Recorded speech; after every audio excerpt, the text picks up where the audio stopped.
let's talk about the Golden State Warriors, who are absolutely playing out of their minds with Jimmy Butler in the lineup. 9-1 at last check with Butler in the starting lineup. They are outscoring opponents in the Butler era by a pretty massive 13 points per 100 possessions. That's according to Clean the Glass. Overall, they're plus 14.5 points per 100 net rating since that deal. Butler has been what Butler is. He's a guy that puts pressure on the rim.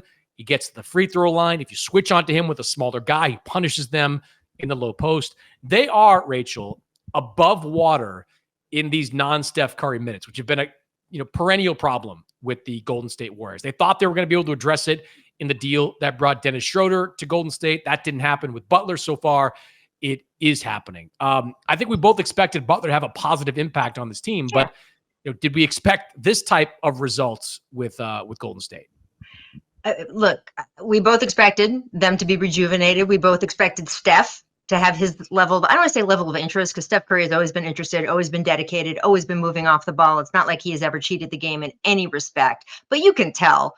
I mean, he's a competitor. He knows when he's got an opening and when he doesn't. And he had no opening before, and now he's got one. So he is absolutely playing at a different level. And you got the old Steph, shimmy Steph back, which has been a lot of fun too. And I knew that Jimmy would give him a little bit of that. I'm not sure I realized how much of a punch that he would give Steph. And an energized, multiplied Steph is a huge, huge thing for them.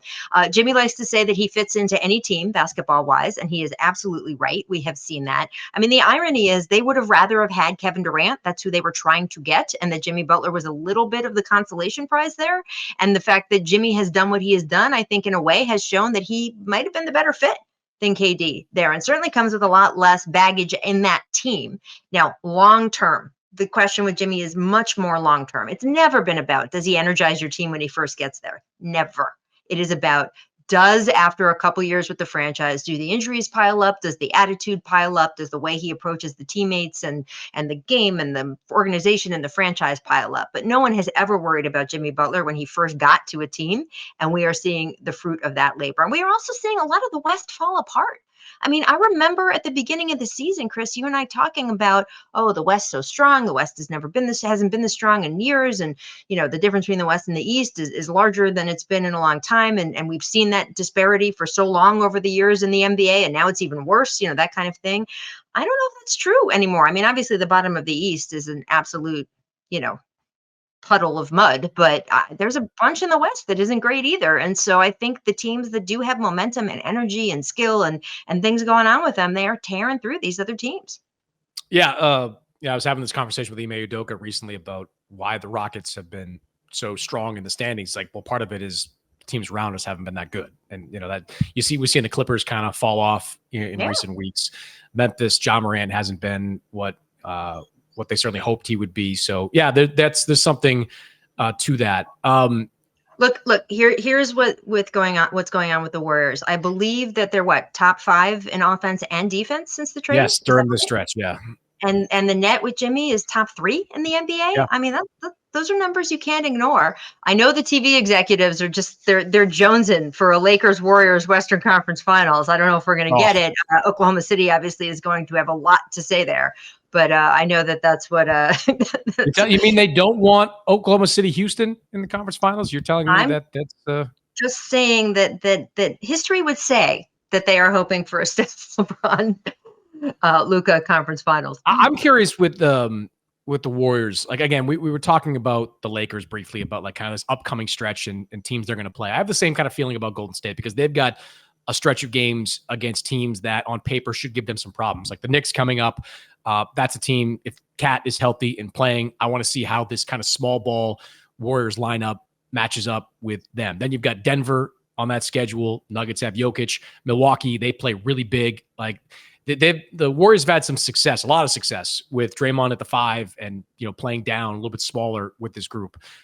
Is that going to work against some of the bigger teams in the NBA? But there's no question, like Jimmy has invigorated Draymond, who wanted another guy with that chip on his shoulder, just like Draymond has. That's such a nice way to say it. What did Draymond say, though? He said it the not as nice way. Do you remember? Yes. He used the a-hole word, I believe, was his choice of words in that one. The podcast, we can swear. That's true. We try to keep it clean for the kids. He doesn't compliment Steph in the way that Klay Thompson complimented Steph, but Like Jimmy's smart enough to recognize that when Steph Curry's running around the perimeter, his job is to cut. His job is to get into the paint and create offense and put pressure on the rim. Like they are, like I don't know what I don't know the updated numbers, but like rim pressures, like going to the basket, getting to the free throw line, shooting in the paint. Before the Butler trade, the Warriors were way down those categories. Now they're pushing top 10 in those categories. And that's all because of Jimmy Butler, because that's what he does. You know, the 7.5 free throws per game are right up there with some of the better ones in his career. He's figured out his role in this offense, and he's absolutely thriving in it. And like I think that is going to make them, you know, a really formidable team. If they wind up kind of in that 6-7 range, you know, whether it's through the play-in or otherwise, like nobody's going to want to play that team in the first round. Jimmy Butler gets better in the playoffs. Draymond Green gets better in the playoffs. Steph is Steph, one of the great playoff performers of this generation. Like of all time, Chris, of all time. Why would Houston or Memphis or Oklahoma City want a piece of that action? Like, why would they want to mess with that team in the first round? I think of the teams that are kind of lingering in the bottom half of the bracket, that to me is the biggest threat. Biggest threat, unquestionably, to the point where they're like, hey, the Lakers might play them in the first round. Like the Lakers right now are camping out at number 2 in the Western Conference standings. What if they want to get Golden State in the first round? That's a matchup that wouldn't go to NBA TV. You'd be getting that on primetime ESPN, ABC. No, not going NBA TV on that. Only your savvy knowledge of this business, Chris, after so many years covering it, you can make a prediction like that. Yes, I can predict who is going to NBA TV once the bracket is fully formed. But yeah, I think they're the real deal. Like this is not an anomaly. Like what Jimmy Butler has brought is exactly what this team needed, and they're now, I think, a threat to get to the conference finals. I still put Oklahoma City as the best team in the Western Conference right now, but they're a threat to get to the conference finals to compete with them. If they don't have to play them in that first part of the bracket, they're a threat to ultimately get there.